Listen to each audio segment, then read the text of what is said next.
Hello guys, and welcome back to Leah's Lifestyle. We're at it again with another podcast from rule number 1. We are on number 17, how to read a 10K report. And without further ado, let's just jump right into it. Make sure the sound is nice enough so you guys can hear it too. And go. Well, hi everybody, this is Phil Town. And this is Danielle Town. And this is Leah Deering. We're here to talk about Rule 1 investing and what does that actually mean, and who's Warren Buffett and Charlie Munger, and why are they doing the things they're doing in the world? Did you say who's Warren Buffett and Charlie Munger while they just spent 17 episodes talking about them? Okay, yeah, sure, go on. Making so much money, and how do we do it too? What to do when you see something in the checkout line and you're like, that's a cool product. Yeah, that's. Who else is buying this? And we were talking last time about Whole Foods, and we got to Whole Foods because you were looking at Justin's nut butter. Which I don't know if you guys know this, but the Whole Foods thing, they did actually end up buying into, especially Danielle, and they did end up, if you follow along with Invested, the book, she did, when they went private, they did end up making quite a bit of money from that. Yeah, exactly. Well, I was standing in the checkout line at Whole Foods. We're trying very hard and succeeding, thank goodness, to resist Justin's peanut butter cups, which are so good. No more nut butter. Because they have sugar in them. And because they're made with really good ingredients. Because they have That's sugar why, in I mean, them. they're the same thing, except that they're really not. They both have sugar, though. Yeah. So we started exploring how you would make an investment in Justin's if you really liked them, and found out they weren't public. Right. Yeah, which By I suspect Googling. would be the case with a lot of those kinds of research opportunities. Yeah, it is. I like this protein bar. Oh, I like this, I don't know, vegetable purveyor, whatever. So one of the things that I think you'll find is that when you decide you're going to be an investor, and you are going to invest your own money with certainty instead of sort of gambling on the stock market, that you start to realize you're going to need to be more aware of what's going on in the world that you live in. Right. Good investors read a lot about stuff they're interested in, and they learn a lot. And so, And I really do believe that it is much more work and harder than you think outside of like reading the chairman letters, listening to this podcast, reading my books. I've been trying to get into reading emails daily, and I'm doing all right. Just took a vacation for 7 days to get my teeth fixed and all that fun jazz. So, but I did not read while I was out. I did not read at all. But we'll get back into it. if you don't like learning things and you don't like reading and you don't like digging into stuff, then you're probably going to be a lot better off just putting your money into an index and just getting whatever the market gets you. And I'm going to one up that actually. He says if you don't like doing it. I think it's not just if you don't like doing it. I think if it's you really struggle to create habits, because you don't have to like doing it to actually be able to do it.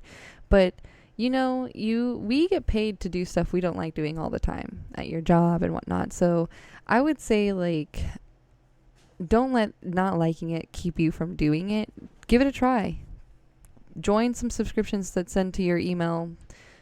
Check out websites. Start trying to read some letters from Berkshire Hathaway.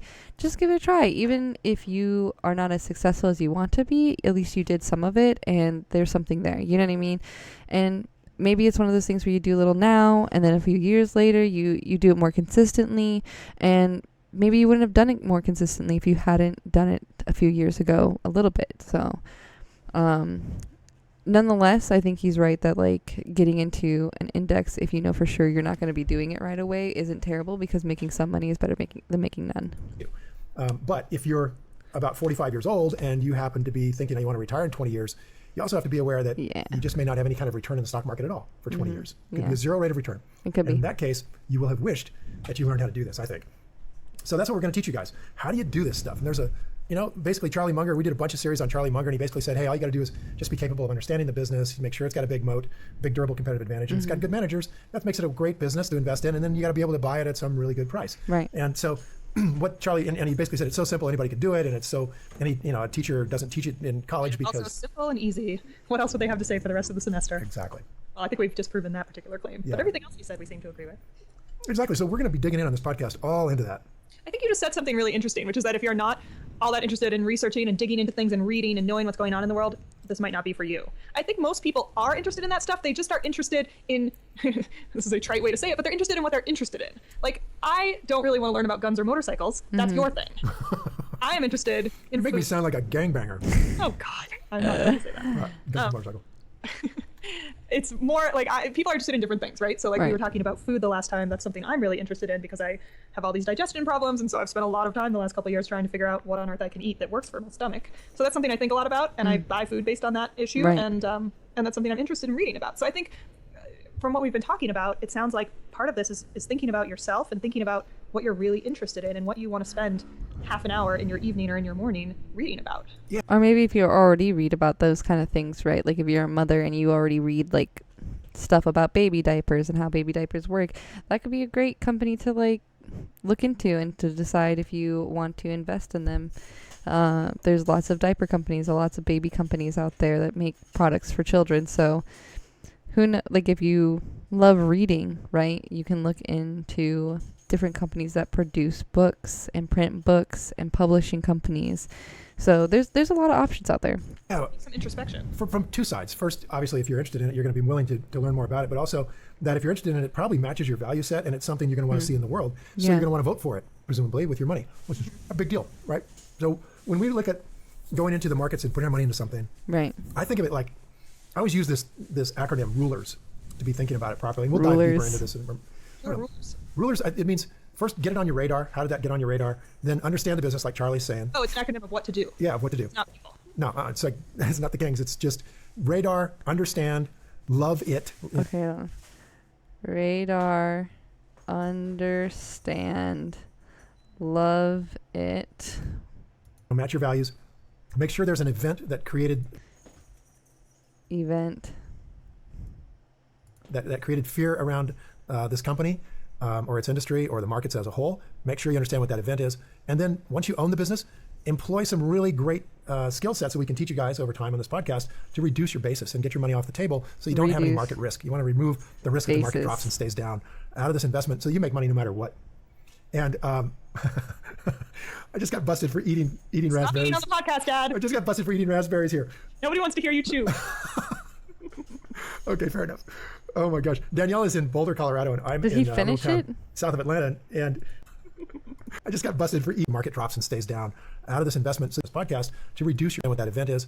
And then once you own the business, employ some really great skill sets that we can teach you guys over time on this podcast to reduce your basis and get your money off the table so you don't have any market risk. You want to remove the risk that the market drops and stays down out of this investment so you make money no matter what. Is the last one skill And, set? But I just got busted for.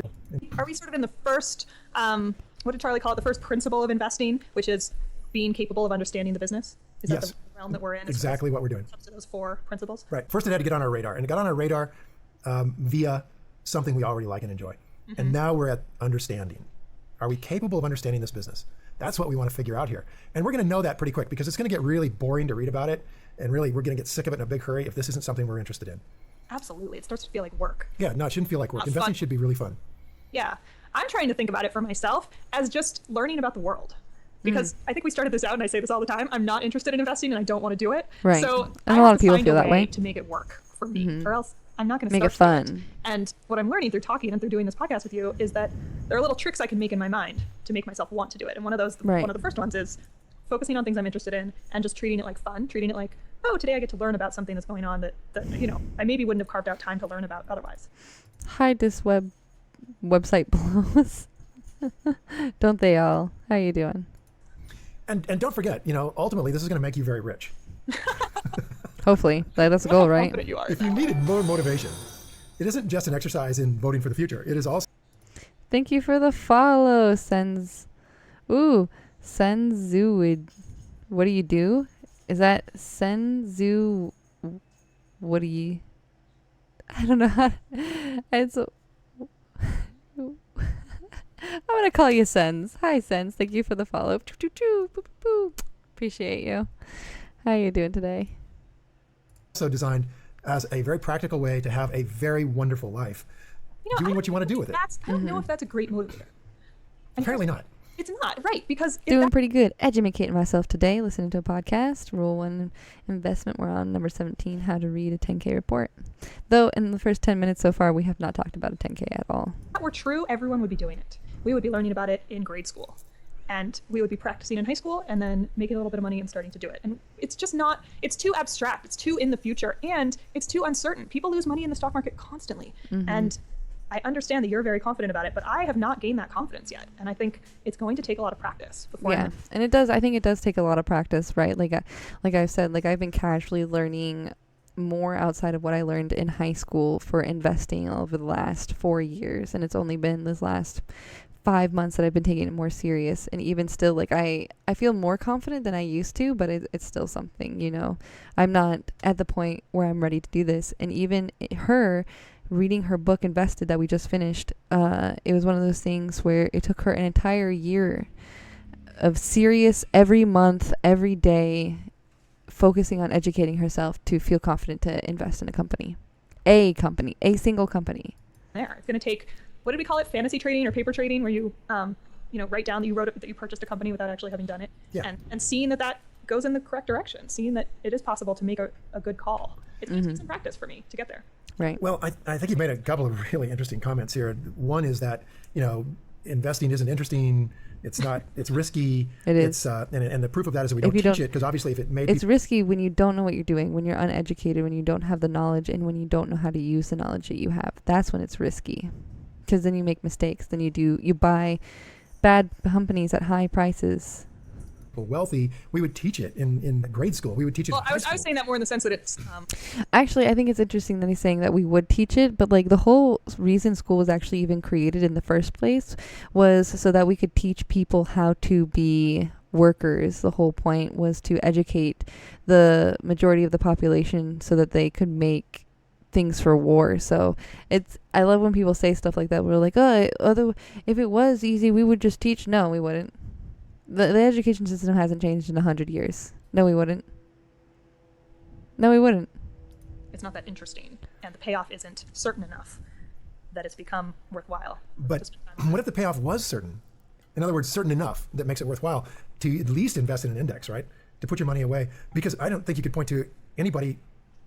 I think anybody who put money away in the stock market starting in their 20s and just continued a disciplined investment strategy of taking a small portion of what they earn and put it into the stock market, religiously do it, and wake up when you're 65 and take a look at what you've got, you'd be a multimillionaire for sure. Guaranteed. Sure. Yeah, Guaranteed. for sure. Guaranteed. Like in any time frame in the stock market, it doesn't matter. You could start in 1929 and you'd still be a multimillionaire by the time you retired in the 1960s. So no question in my mind that there's something else going on that prevents us from teaching this in high school, because it is absolutely as guaranteed a way to... And like I said, I think the reason why it's not taught is because school was specifically taught how to teach people to become workers, factory workers in particular, but like now just in general workers. So I think that's why they don't teach us, is because they're not expecting the majority of the population to be financially free and capable and to be able to get out of the workforce at a certain time. They want us to stay in the workforce until we die. That's the reason of school. have a successful retirement as is possible in the world without knowing anything about stock investing. All you'd have to do is know that compounding a little bit of money in the stock market over a long period of time of 40 years is going to produce a very, very big pile of money at the other end. There's some other, I think... last episode, you said that the market goes sideways for many, many years at a time, and you would come out with the exact same amount of money. If you did it over a 20-year period of time, you can't be assured of having a great return in your portfolio. But over any 40-year period of time, yeah, you're assured. From everything we've seen in the last history of our country, you're assured of that. That's interesting. So in effect, two things. You're basically betting on America. Right? If you're buying domestic companies. If you're buying domestic companies, you're betting on America. And you could even diversify away from that pretty easily without knowing anything about investing. But you have to know enough about investing to know you should be doing it, and to know that it in fact would come out very well for you. And it's amazing to me. People don't know that, and they don't teach it in school. It tells me that the people who teach and the people who administrate and the people who vote for the school board and the supervisors, none of them know about this. I think some of them do, but I think to the point in which that they know it is not enough to be able to teach it. Oh shit. Okay, that's an Amber Alert. Amber Alert. Amber Alert. Or they know and they just don't want to do it / are afraid of it. I don't think so, because like even in my school we had like a financial education, but all they really taught us in that was to get a credit card, make sure you pay your credit card and don't let it like build up. And then the other thing they tried to show us to do is like paper trading, but all it was like, oh, here's some fake money, what we're giving you, and in this time frame, whoever has made the most money wins. That was it. It was just like a fun little game. It wasn't like actually teaching us how the stock market functions, outside of the fact that sometimes companies go up, sometimes companies go down, sometimes you pick them in those So, you know, I don't even remember I think I just picked like a couple of random ones, put all my money into it, and was like, what? That's it. I don't even remember if I came out positive or not. But they all have a 401k. One right? hopes. Well, yeah, but people just don't put any money in it.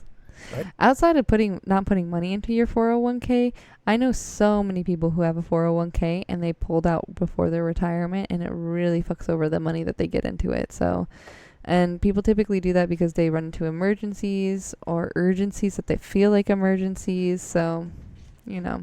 Right? They don't just really load it up. They don't do a Roth IRA and really build it up. I mean, right now, the average baby boomer has about $80,000 to retire on. And that's an impossibly low amount of money if you've been putting money in the stock market for the last 40 years. It's an impossibly low amount. You couldn't have $80,000. You would have to have 800,000 or 1.7 million or 3.6 million. You would have to have a big pile because the power of compounding would have made virtually any amount of money you put in there of any significance into a fortune, a small fortune. And instead you have nothing. And so people's basic financial understanding is so bad because we don't teach it. And we don't teach it because our teachers don't know. And that's a horrible thing. I think we really have to work on that. I think it would be great to work on that. Yeah, we got to get financial I'm literacy. sitting here thinking that I grew up with somebody who's an investor, and I had every. It would take so much for the government to decide that we need to make the majority of the population financially literate. To be honest, it benefits them so much for us not to be. I don't know why, like how that would pan. Like they wouldn't take away like the amount of money they're profiting so that we could profit more. Opportunity to learn this stuff, and I tried a couple times. We literally in the US we literally live in pretty much a free world, and so like the fact that we have at our fingertips all the information we need to become literate, I think it's just more important that people, instead of trying to push it into school, are just willing to do the education themselves and teach themselves and create communities around it. And I have not found that way in that has made it really interesting for me, and I think that's true for a lot of people. Well, that's what we're going to try to do here. That's what I'm trying to do for sure. Tie into the things that really make you interested in, and part of that is chocolate. And chocolate and peanut butter has made you interested. In the shape of a cup. In the shape of a little cup, or in a little squeeze bag, and so we've started in with that, and I think we really need to dive into that a little bit here. Okay. Because we got to kind of move the ball down the road in terms of what do we need to do in order to really get up to speed on something that might be fun to invest in. So we sort of found our way into Whole Foods via this desire to eat this illicit peanut butter, and and now we got to figure out, gee, Whole Foods, that's a grocery store full of stuff. Do I have to learn each and every product in this store one at a time, or can I just learn about stores in general? And let's just start with stores in general. What do you like about Whole Foods? What is it about that company that you appreciate? Why do you go shop there? I trust the products that they have in the store. I trust that they're going to be well sourced. They have ingredients that are going to be healthy for me. They are usually ethical in some general way. Okay. Their meat and fish products, I think, don't have any antibiotics in any of them. I think even the non-organic stuff doesn't have antibiotics, which is something that's very important to me. They are clear on their labels about where things come from, and generally people who work there seem to be pretty happy. So I feel like it's a good place to put my money. Cool. I really like that. Especially, I like everything you said in terms of trying to understand the business. The salad bar is really good. The salad bar's killer. I also love it that you said that the employees are pretty happy you were working there. Because oh my gosh, you're talking about the salad bar and that whole thing about like everyone getting like insane diarrhea from like all the pesticides that have been being used in like plants and shit recently is crazy. I love investing in a company where there are passionate employees. I just think that's just such a great sign for the future of the company. And at Whole Foods, one of the things that's so amazing about it, when you go to the Whole Foods, let's say at Hillcrest in San Diego, over where your sister lives, those guys are tattooed, making a public statement about their sexual preferences. They got ear studs. You were so funny. You had such a reaction to like those people at Whole Foods. They're completely normal just because they have tattoos and they work at Whole Foods. I don't see the big deal. Well, okay, but I'm not making a big deal out of it. I'm just saying that's the crew they've got on board there. And there's a type that works at Whole Foods in Hillcrest, and it's a different type that works at Whole Foods in Georgia, right? But they're in both places. There are people that are really passionate about what they're doing around food. I mean, that's why they're there. It's just interesting that you saw some sort of like contradiction between being tatted up and wanting to eat good food and working at Whole Foods. I don't see any contradiction between that. I don't see contradiction. Oh, okay. I didn't mean it to sound like one. I'm just saying that these are not mainstream corporate employees. All right. Okay. I can appreciate that. Right. Yeah.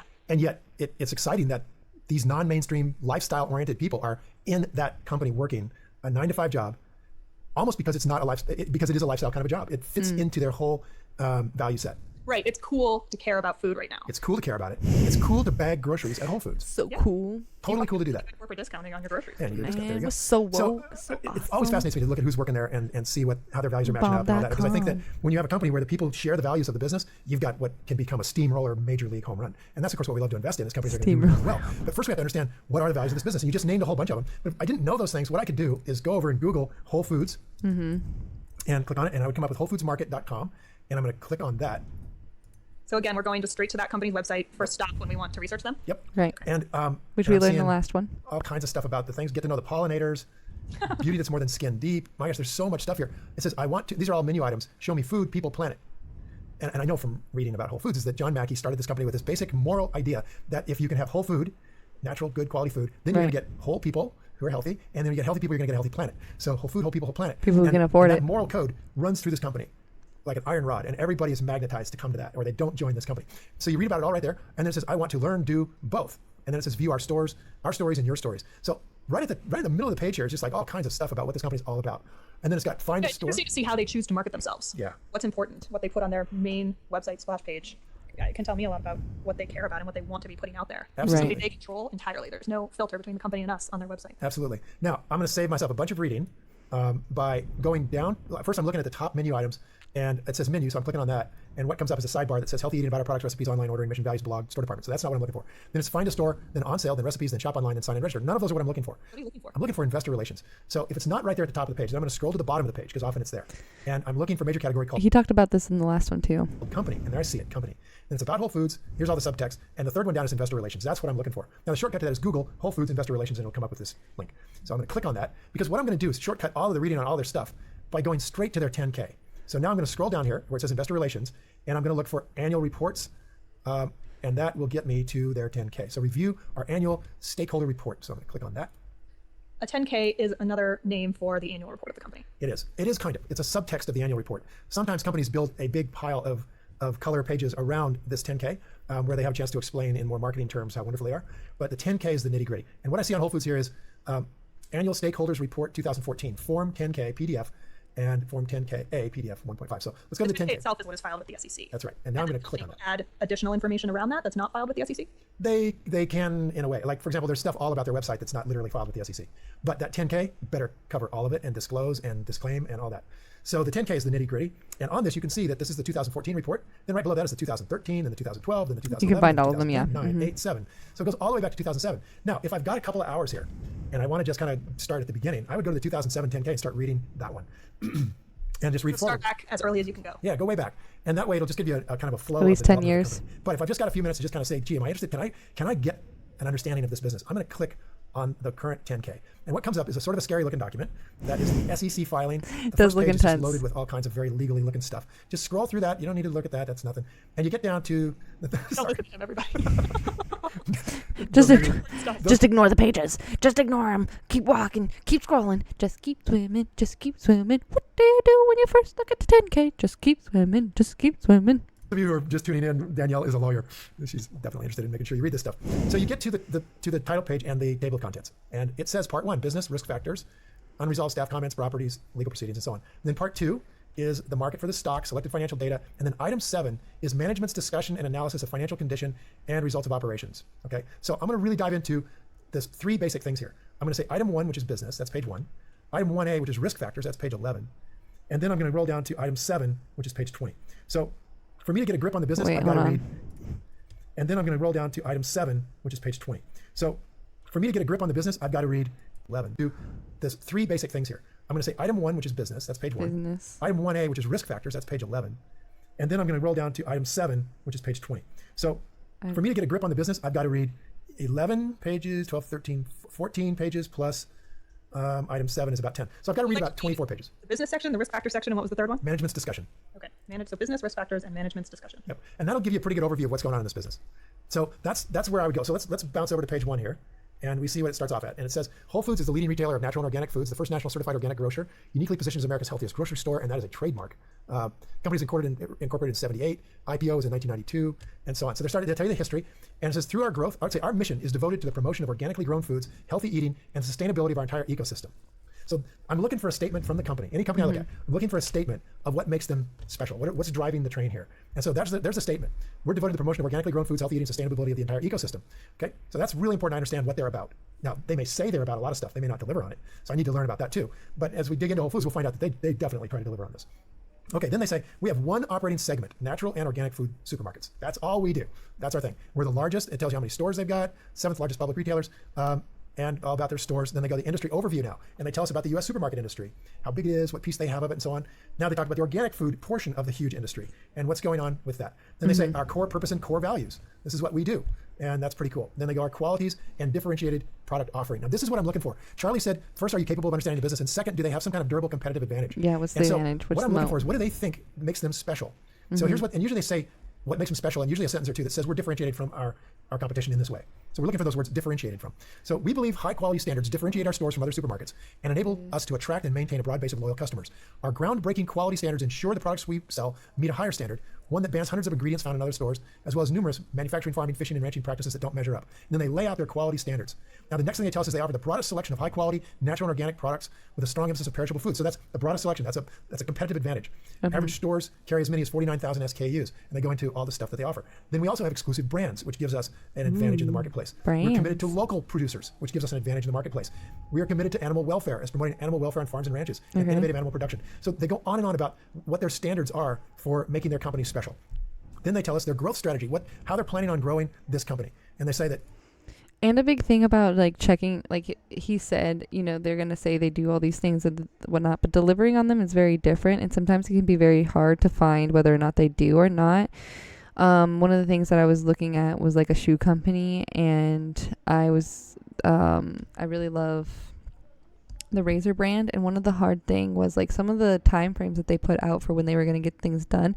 There was nothing public that I could find that said whether or not they met those deliverables or not. And like, we just have to hope they did it, right? Like, so it's really hard sometimes. Even with food, it can be really difficult. I've been recently watching this person online who has a chicken farm, and they lay eggs and they sell eggs. And one of the big things that he says is like, when you buy eggs from the store, they'll say all of these fancy things and raise the price up and be like, oh yes, this is this and this. And he's like, it's all a lie. They're all pretty much raised exactly the same with a very little difference in between of them. And it's so little that like the price doesn't even, like, you should just buy the cheapest eggs. If you are going, if you're going to buy eggs from the store, just buy the cheapest eggs, because they're pretty much all the same anyways. Like, there really is no difference. And so like, to be able to get like a product done in a store, especially mass produced and sent out to hundreds of thousands of different locations, and to keep them stocked, like, finding out whether or not they are as animal friendly as you want, you could pretty much suggest that that is not really happening. That's not, and they say that they buy local, and that's probably a big key to that, right? Is that instead of buying large, like from large companies that produce and ship all around, they're trying to get companies that are closer so they can do that. But you know, hi Asmund, just seem goofy. AJ seems goofy. AJ seems goofy. That's about right. Hey, what are you doing? I'm learning, educating myself, listening to podcasts. Rule number 1. We're on number 17, how to read a 10K report. Over the last 15 years, our store sales average 8% growth rate just on each store. And then we're continuing to add more stores. And so the combination of those two will help us grow our business, so you can understand where your money will be made down the road. So all of this stuff is disclosed, and they get all the way down to the team members. We created 8,800 new jobs in fiscal 2014. We got 87,000 team members. And our team members have helped Whole Foods become one of Fortune magazine's 100 best companies to work for in America. We're only one of 13 companies to make the 100 best list every year since its inception. Well, as an investor, that would matter to me, because ultimately, you know, my investment is being handled by people. And if they love their company, man, that's a hot thing to do. Yeah. So they tell us all about their team members, how they treat people. Now they get into competition. Our competition includes all kinds of things, especially supermarkets, natural food stores, warehouse memberships, online retailers, and so on. So we're going to have to learn about a lot of these different companies, and we'll talk about later about where you find out who they are. So those things all are what are written up in the 10K. So you can see, I mean, we could talk about the 10K here for a long time. You can see that the 10K is loaded with important stuff about this company. And don't forget that you need to be reading at least 10 years of 10K report before you, like, to make sure you understand like what the company is, how they function, what the industry is, what they're doing, if they keep up with what they're suggesting they're going to do. And that's what you have to go learn about. And there's a lot that's there's some trade vocabulary here that I think requires a little bit of maybe Googling and investigation to make sure that you really understand what you're reading. Yep. And now somewhere right in here, you start to turn the lights off or you get more interested. it's going to go one of those two ways. If you're just starting to go, oh man, this is just dreary, horrible, nasty stuff, I don't want to learn about it, then that's an indication of one of two things. Either one, you better go back to indexing. Your 401k should be invested in indexes and forget about investing on your own, forget about making high rates of return with low risk, and stick to a 7% average and hope to God that it doesn't go down in the next 20 years. So like, get interested or else. Is that what you're saying? Just from my point of view. Can I offer an alternate perspective? Sure, go ahead. That 10Ks are kind of boring to read? Well, okay, they are written by lawyers. So they're bound to be very carefully worded. It's not a novel. Well, that's right. It's a legal document that's submitted to the SEC. Yep. Yeah. Not meant to be a page turner. And like everything lawyers write, they always tend, I mean, you can tell me, but I just think that our lawyers tend to write everything thinking of how this is going to be perceived in a lawsuit. Right. Absolutely. Yeah. So, okay, Yeah. It's not going to be the most exciting reading in the world. So It don't won't. feel like you It really will should be be an boring. investor if you start to get a little bit bored through it. They are so fucking boring. I've read many, and they are boring as fuck. I read these things to Melissa at night, and she goes to sleep inside of 30 seconds when I start into a 10K. And usually I'm out in about half an hour. So, okay, they're not dynamic. Here I hadn't thought of. Yeah, it's not Les Miserables, okay? It's not Do you need to fall asleep? Let me read you a 10K. a novel.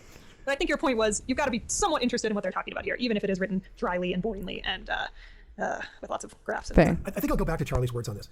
After reading this bit here, after reading for a few pages, if you feel you're not capable of understanding this, it's time to move away from this business. Yeah. Important. I mean, of course, that's the word he used. That's right. That's very, very accurate terminology from Charlie. And it's important that you decide I am capable of understanding this. If I dig in, if I'm willing to put myself through the process of learning and reading, Right. then I will be able to understand this business. And truly, Eventually. if you read the financial documents of a company, you almost can't help. If you read 5 years of the 10Ks, Yeah. you almost can't help but be an expert in that industry. Yeah, you It's will going be. to make you an expert if you can just get through it. So you sort of, grit your teeth. I like he's like, oh, if it's boring, you should just do. And he's like, but you just gotta get through it, my good sir. He enjoys them. I think that's the problem. Is he actually enjoys reading them? A little bit and just take a little bit of time. If you only can handle 15 minutes, then fine, it's 15 minutes. And if you can handle an hour, you go and do an hour. And something with legal documents like this that I find useful in my practice is that when you're reading a new document, it all just seems so confusing. It seems like Greek. It's just Yeah. words that you're not used to. It can feel really overwhelming when you first open your first 10K, or if you're opening your first 10K from a company you're just starting to look into. Especially like if you didn't know where to start, you didn't know to first scroll down and find what did he say to start looking for? Business risk factors and start there. I started actually at risk factors because I didn't realize what I'd go back up eventually, but I think it can be extremely overwhelming, especially when you see like the pages, like how many pages. They're like, oh, there's 50 pages here. Like, Jesus. Like, but you're not reading that many. Like he said, it's like 15, 20 pages in each one that you'll be reading. And then you do that for 10 years. And I think the big thing is just like, kind of like when you're learning something new, like you kind of accept that like the first time you read through it, you're not going to understand it. It's not going to be something you comprehend. It's not going to be something that you're just going to pick up and go with. Like, you might need to read it twice. You might read all of them, and then by the time you get to the end, you're like, wait a minute, but that first year, didn't they say? And then you go back and you look, right? So I think it's one of those things where like when you're starting in this, especially as novices, you just kind of have to accept that it's gonna be rough the first the first few 10Ks that you read, and that they're gonna be boring, that you might fall asleep halfway through. And I think just be okay with that. Just be okay with that. That's where you're going to be at. And a format that you're not used to. You read a few of them and it starts to become more familiar pretty quickly. And then you maybe read 5 or 6, and maybe the 7th, you start to just, you become so used to it that you can skip through the stuff you need to skip through, and you can get to the important stuff much more quickly. Yeah, because you're like reading something, you're like, oh, they've said this the last 4. This whole paragraph is like copy paste. Like, so yeah, she's right. You read your 20th or your 30th, it's old hat. You're going to be very comfortable with it. Well, that's encouraging because it's only going to take 20 or 30 of these. And I don't know how, these things are probably 90 pages or something, but a lot of it's just financial stuff that we'll talk about later. So maybe it takes... Do you hear? It's like 90 pages. The ones I've opened up are like 50, 60 or something. So I can only imagine. Once you know Whole Foods is something you definitely are interested in, then maybe it takes an hour to read through the first one, and maybe half an hour for the second, or an hour for the second and the third and the fourth. Right. So you're going to dedicate maybe 5 to 10 hours to your financial future here to decide if you really are willing to do the work. 5 to 10 hours. Yeah. We'll tell you. Because once you've done those 5 of them, it should start to become pretty routine. You're going to see the same things over and over again. You'll fight your way through the way the terminology is. And okay, so let's put this time frame in perspective. You're going to take 15, 30 minutes to find out your circle of competence, figure out what it is that you like, you love, and that you're spending your money on. And within those 3, what are the ones that match up? You're going to find those categories. You're going to go into Yahoo, finance, MSN finance, and you're going to find, okay, what companies are underneath these things that I like, what are the industries I can look into. And then when you click into those industries, you're going to spend 10, 15 minutes figuring out, okay, what companies do I see on this list that I already know, right? Then you're going to pick those companies, you're going to go to their website, and then you're going to go see and find these the investor relations, and then on the website, and then you're going to go into the annual report, and you're going to find your 10K, and then you're going to spend a couple hours. So let's say you pick 5-10 companies and you're spending 3 hours each. If you do that every single day, I mean, you give up like what? Watching your favorite TV show, sitting on Instagram for a couple hours, playing a video game. And he makes it seem really simple. He's like, oh, you're just giving up a couple hours. But this is just the start. This is just the beginning. So just remember that, like, once you finally find one where you're like, okay, I understand it.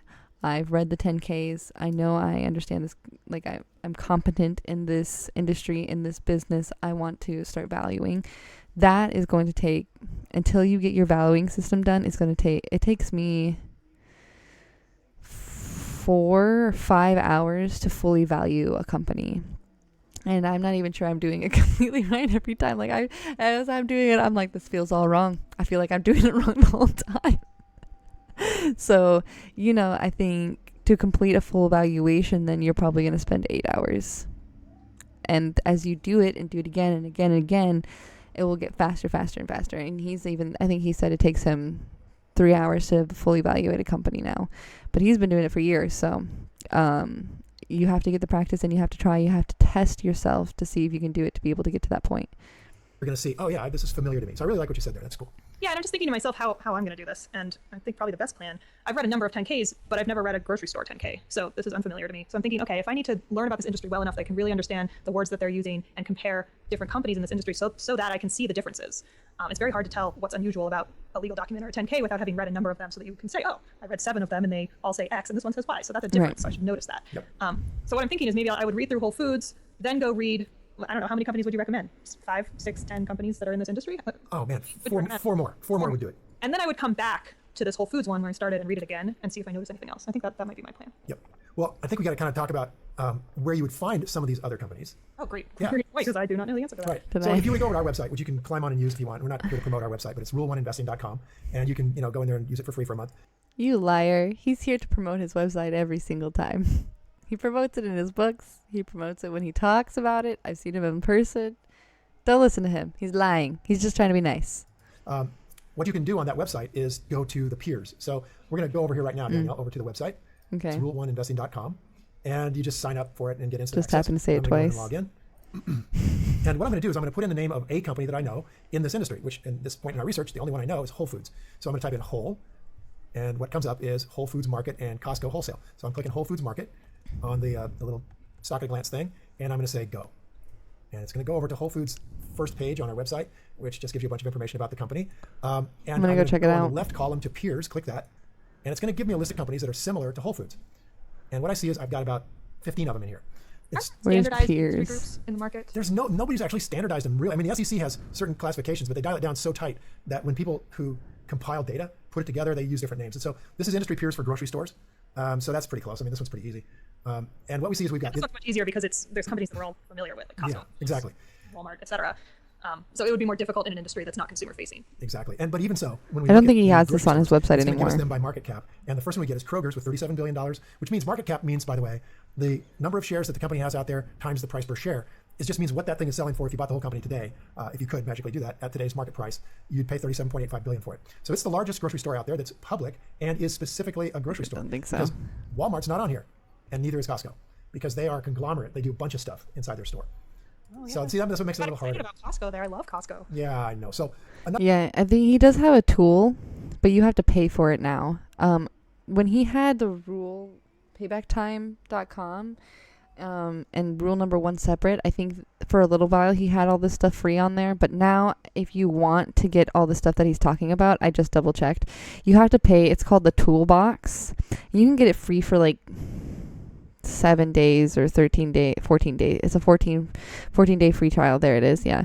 But I do think it is a bit of money. It's a bit of money now to get it. But it's a really nice, I did it. I used it when I went to a seminar. And it is actually a really, really, really, really nice website. So if you want something really simplistic, you're going to really get into this, I highly suggest it. Another way to go here is, well, we'll come back to that. Well, I'll show you more of that another time. We don't have enough time today.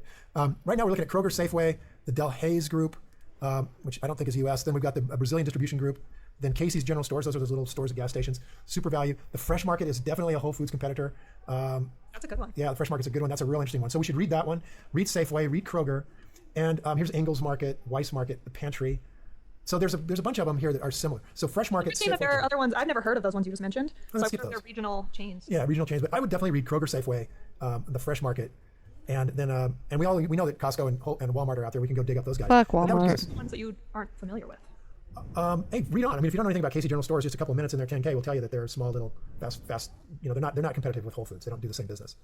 Weiss Markets, I don't know. To look at each one, you don't quite know what they are, and just see if you think that they're competitive with the company we started out with. Yeah. So let's go look at Weiss Markets. Competitive. Your website's algorithm thinks they're competitive. Yeah, they fall into that category, right? But it's often the categories are too broad. Now I'm going to Weiss Markets, and I'm looking at this, and I said, get grilling at Weiss. Prices lowered for 90 days on seasonal stuff. They got all the coupons, effortless shopping, everyday recipes. I'm clicking on their shopping tab. Party platters, online shopping, gift cards, club cards, savings. Oh, here's one called Healthy Living. Healthy See what they say Living. there. Looking for nutrition information, browse our archives, healthy bites, easy to make recipes, special diets, healthy cooking. So healthy is an afterthought at Weiss.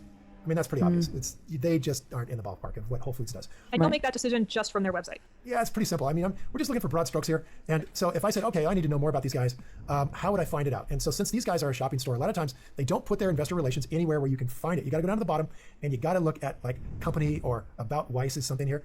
And what I'm seeing is about Weiss. And it goes corporate information. Okay, so I don't see anything else that says investor relations. So I'm going to click on corporate information. See what I get. Okay, corporate information.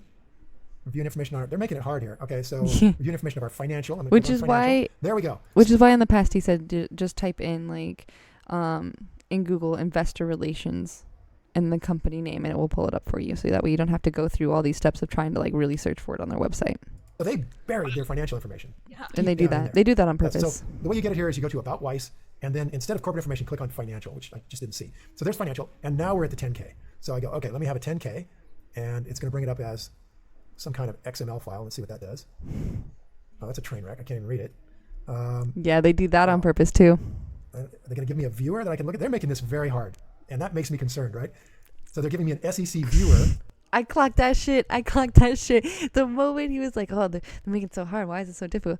I've been on so many websites where it's like right there on the front page, big bold letters just down on the left. They do that shit on purpose. That is purposely motherfucking done.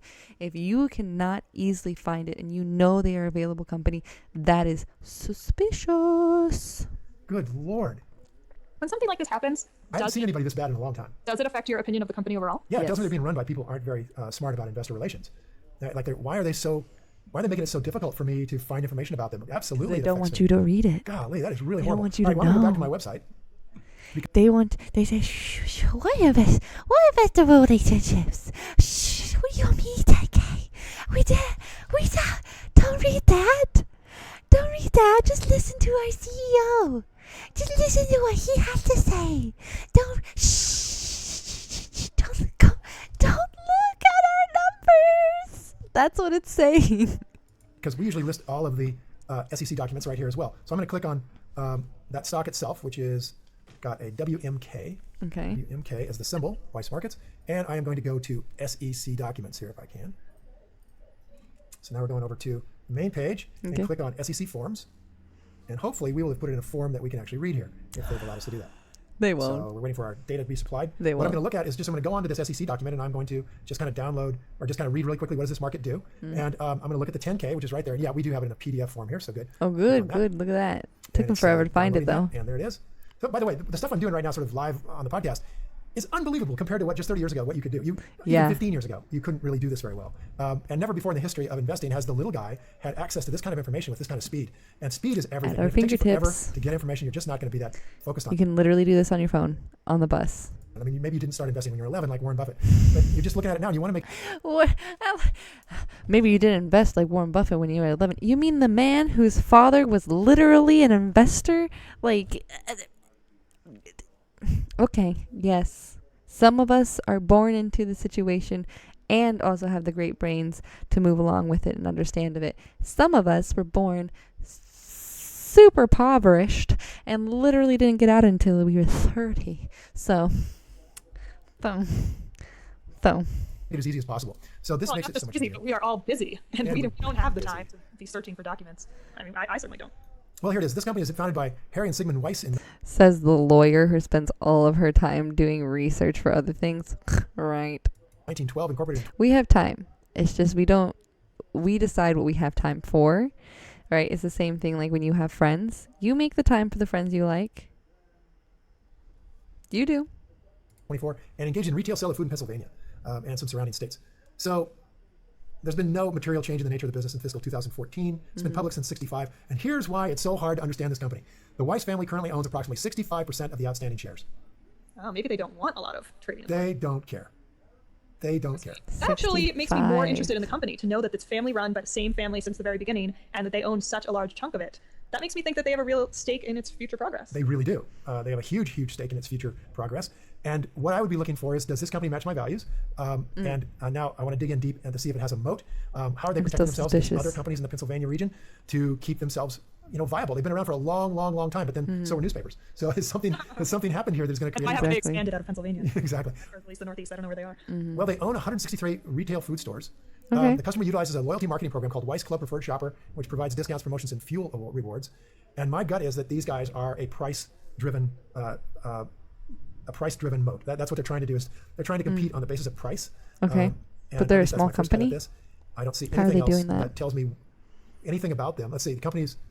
I'm looking for information that would tell me what they do that makes them special, Yeah. and I just don't see anything. Looking for competitors to Whole Foods, because just having been around during the rise of Whole Foods, I know that part of the reason that they had such a precipitous rise is because there were no competitors to Whole Foods. I mean, there used to be your local natural food stores, which were always tiny and completely local and had nothing to do with any like large companies, and that often was even part of their philosophy of existing.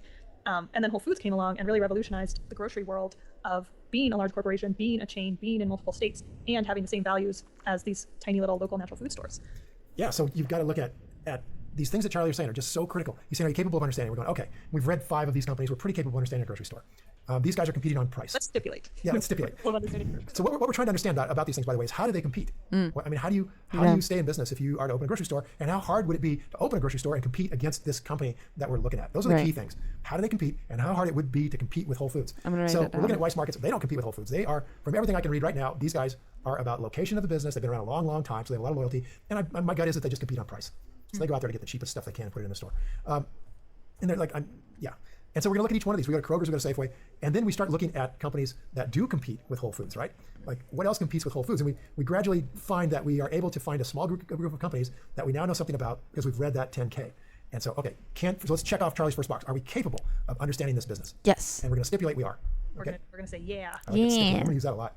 We're going to stipulate we are capable of understanding grocery stores. Okay, now that we're capable of that, we want to know, how do these guys compete, and how does Whole Foods in particular compete against everybody else in a way that makes them untouchable? You're not going to knock them out of the box, Right. no matter what you do. Like if Whole Foods is worth about $18 billion right now in the market, if you had $18 billion, like Warren Buffett, do you think that you could go in and knock these guys out and take their market by investing that $18 billion? You have to think, well, what could I do to create a company that would take these guys out?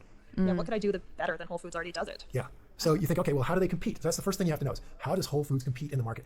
And we learned that there are just a handful of ways that companies can compete, just a really small number. And we're going to have to talk about those next time. These are the competitive advantages that we discussed? Yeah, just a small number of things. So let's dive in next time into Whole Foods and the grocery store business and find out what are the few competitive advantages that they might have, and then see if we had $18 billion, could we knock them out of the box?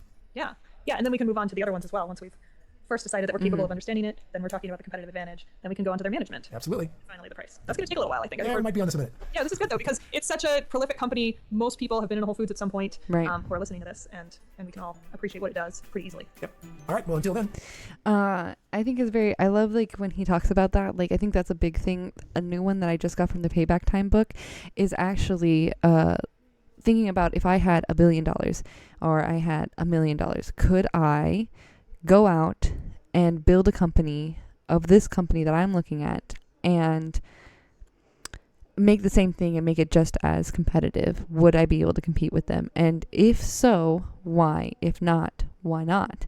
And I think that's a really good question, so that way you can conceptualize why their moat is so good, because that's one thing that I've been struggling with myself, is not just finding a moat, but really understanding why it specifically is so much better. You can see them in some companies, it's like very clear, right? Like why Apple has been, because they were the top production of like their specific type. It was like super sleek, it was always new. And now it's just because it's a brand, right? Like everyone wants to be a part of the Apple, and they make it very difficult for you to change from that product once you have been bought into it, once your family's a part of it, and you have the phone and the earpods and the computer and everything just mashes together very nice. You have the watch, right? Like you don't want to get a different brand of another one because it won't match as nicely with it, right?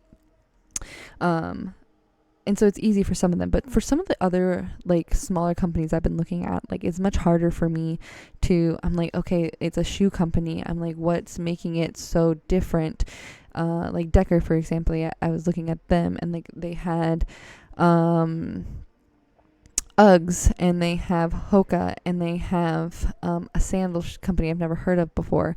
And I'm like, okay, so they have 3 things of shoes, but what really is their moat? Like I really couldn't like perceive their moat, but I think this is a great exercise to put onto that and be like, could I make a business that owns 3 different types of footwear like this and become as profitable, as successful? And if I couldn't, why do I feel like that? I think that's really going to help me in my evaluations.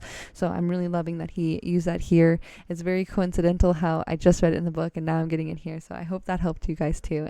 If you're finding this on YouTube, don't forget to like, share, and subscribe. Hit that bell icon so that way you know every single time when I post. And leave a comment down below. What did you guys think about this one? Do you feel like you understand 10K reports? Do they feel a little less scary for you now? Or are you still a little lost? Let me know down below. And if you would like to support me a little more, check out my links. I have donations and merch for you guys to buy if you would like to support me and help me pay some bills, take care of my kittens, and make this all a little bit better as time goes by. And until next time. Bye.